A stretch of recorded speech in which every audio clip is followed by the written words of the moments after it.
essa guerra, a gente sente fisicamente ela, porque se eu imagino que a minha alma, a tua alma, a do Lene, está sendo disputada, e a gente a todo momento está tendo que escolher, e ainda que a gente ache que essa escolha é só livre-arbítrio, mas ela não tem influência, e tem sempre uma influência do bem e do mal, porque estão brigando, deve gerar um cansaço físico e espiritual em cada um de nós.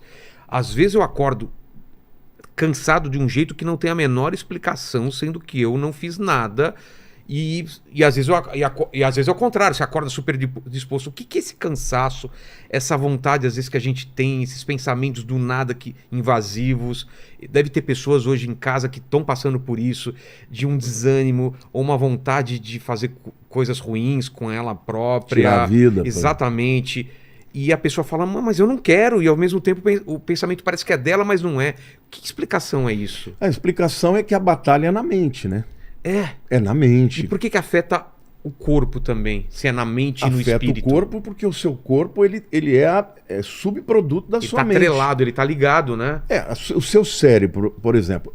A palavra alma, na língua original do Novo Testamento grego, é psique. É mente. Exato. Então, nós somos corpo, alma e espírito. Nós somos corpo, mente e espírito. Aonde que é essa luta? Por exemplo, você sabe que você já trouxe vários neurologistas aqui, mas essa é uma área que eu estudo e entendo também. Obviamente, como um leigo, mas eu entendo o funcionamento.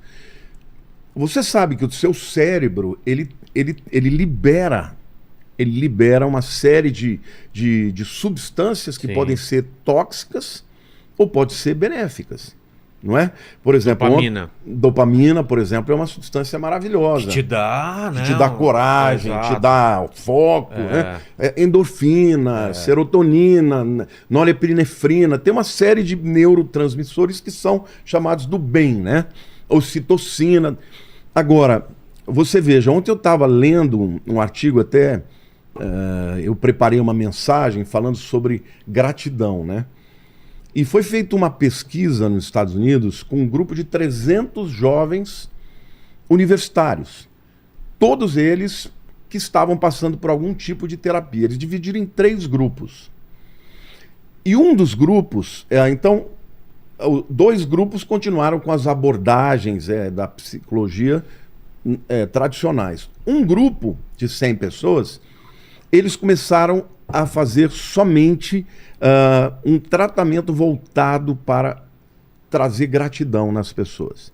O que significa isso? Por exemplo, eles começam, tanto individualmente quanto em grupo, eles falavam, você tem que escrever uma carta de gratidão para alguém que te fez bem. Entendi. Aí os caras escreveram. Tem gente que prefere cortar a mão do que fazer isso, Tem gente que para agradecer, né, Lene? Que não tem gratidão, a pessoa faz tudo e a pessoa não. Sabe o que aconteceu?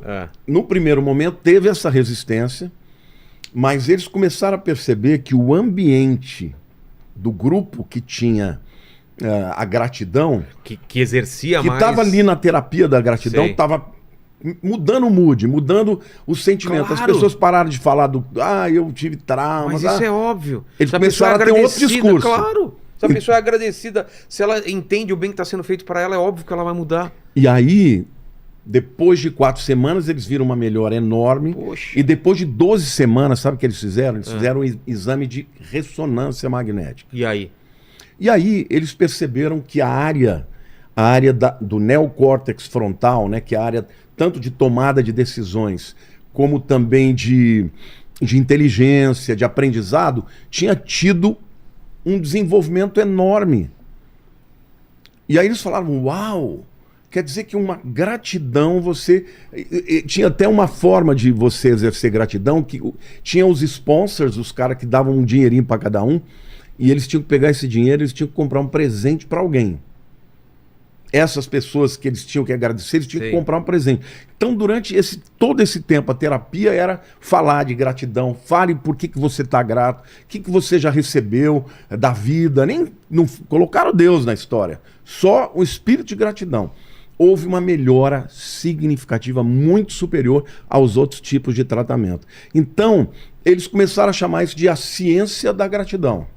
Science of Gratitude, no inglês. Então, você vê como, na verdade, O cérebro, que é a alma, ele afeta o corpo.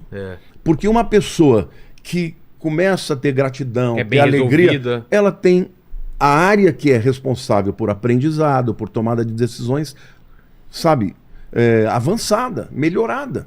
Então, não existe uma luta que seja na mente que não vá trazer consequências. Por isso que você sente o peso. Eu estou te falando isso, você falou, por que a gente sente o peso? Porque o peso é no corpo, não é só na alma. Mas por que tem essa coisa das pessoas, quando as pessoas... Tem gente que fala de olho gordo, desejar o mal. Por que você sente às vezes o ambiente pesado, sente que as pessoas estão querendo o seu mal? Por que isso te afeta? Afeta porque o mundo espiritual afeta o mundo intelectual e que, por sua vez, afeta a mente. Você vê esse negócio que eles falam, né, de planta seca pimenteira. Cara, acontece. Muitas vezes uma planta, ela recebe uma pessoa que tem animal, sofre, a planta pode morrer quando pessoas têm inveja, porque isso daí, no mundo espiritual, é uma energia mesmo. E potente, né, pelo que eu tô vendo. Potente. Por exemplo, quando Jesus foi curar aquela mulher com fluxo de sangue, ele tá lá, tá todo mundo tocando nele e tal, e a mulher falou, pô, se eu tocar na hora da veste dele, eu vou ser curada. Ela tava com uma hemorragia há 12 anos. E ela foi se esgueirando pelo meio do povo e tocou na ponta da vida. Na verdade, ali era um talit, né? Era aquela vestimenta de oração. Aquilo que é a ponta, na verdade, ela tocou no tzitzit. Não era comprido, assim, não foi no chão, mas... É o quê? É um tipo do... um chale de oração. Que nem os padres colocam? Os rabinos. Os rabinos também. Que fica azul e branco, com umas listas, assim. Tá. Entendeu? Na ponta desse talit tem o tzitzit, que são as pontinhas, as franjas. Sim. Foi naquela pontinha que ela tocou naquela pontinha. E a fé dela... Ela sugou a cura de Jesus. Olha só. E Jesus falou assim, alguém me tocou. Aí os discípulos, como assim? Tá todo mundo te empurrando, tá todo mundo aqui. Ele falou, não, alguém me tocou e de mim saiu o poder. Olha que fantástico. Ele sentiu ela sugando o poder dele. Ela foi curada imediatamente. Então, o mundo físico, embora o mundo espiritual seja uma outra dimensão, existe tráfico de energia, cara. E energia é trabalho. Entendeu? É que nem eletricidade. Você não vê, mas põe a mão no lugar pra você ver se você não... E parece que algumas datas ou alguns locais, essa membrana que separa o mundo espiritual do físico é mais fina, não é? Por exemplo, uma vez eu gravei um vídeo falando 3 horas da manhã. Que é um horário... Que é um horário brabo. Que dizem que é a hora do... Você sabe, né, Helena? É a hora do demônio, né?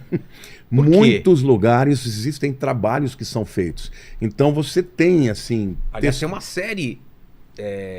Qual série? Eu já falei aqui. A mulher acorda todo dia às 3 horas, às 3h33 da noite e fica meio maluco. Eu fiz esse vídeo porque muita gente começou a me perguntar. Eu já acordei 3 horas da manhã, assustador. Você olha 3 horas da manhã. Aí eu comecei a pesquisar, eu comecei a ver que realmente é uma hora que tem muitos trabalhos nos lugares, contra pessoas, entendeu? Então, de fato, as pessoas sentem no físico. Ô Vilela, quando eu me converti... Eu acho que eu já contei para vocês isso aqui na primeira vez, mas é uma experiência que até hoje, faz 40 anos, e eu ainda falo, uau! Quando eu me converti, Deus me deu um dom para expulsar demônio, que era uma coisa impressionante. Se eu entrasse num lugar que tivesse uma pessoa endemoniada, ela manifestava. Na hora, pá! Eu me lembro que um dia eu fui lá na cidade de Ibitinga. Ibitinga é uma cidade que tem muitas fábricas de bordado, essa coisa. E eu tinha uma namorada lá e ela me levou para conhecer.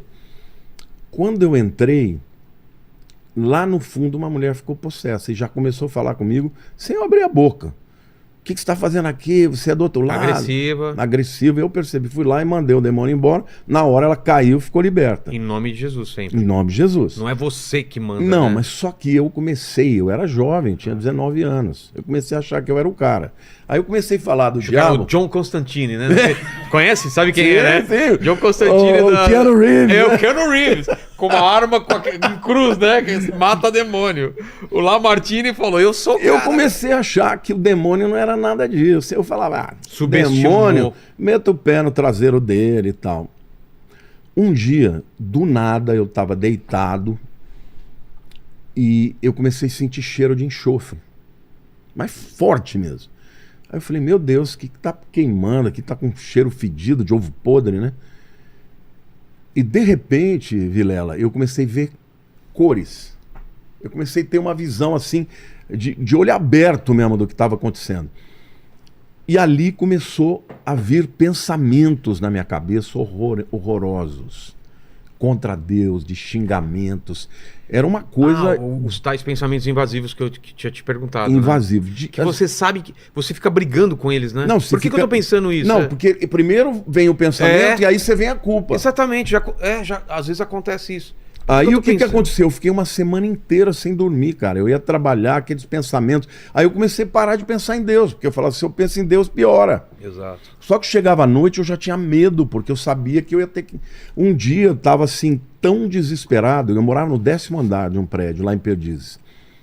Eu subi na janela e eu ouvi assim, pula, porque você vai ter alívio. Nossa. Cara, eu segurando dos dois lados na janela. Você não queria pular e ouvia isso. E ouvia, pula que você vai ter alívio. Na hora, eu dei um passo para trás e falei, Deus, eu sei que eu já estou condenado, mas eu não vou tirar minha vida. Se o Senhor vai me mandar para o inferno, porque eu blasfemei contra o Espírito, pode mandar. Eu estou assim, eu tô aceitando, porque eu realmente blasfemei e tal. E fui pro meu quarto, sabe, me entreguei e falei, tudo bem, pode falar o que quiser, eu não vou lutar mais. No dia seguinte tocou o telefone, era o meu irmão falando de Belo Horizonte, ele falou assim, Lamartine, Deus me mandou um recado para você. Eu falei, mas o que foi? Ele disse, olha, para você nunca mais achar que existe algum poder em você. Porque Deus está mostrando que você está vivendo um momento, uma guerra espiritual muito grande. Mas que isso é só um teste para você aprender a dar glória para Deus. Quando ele falou aquilo, eu comecei a chorar.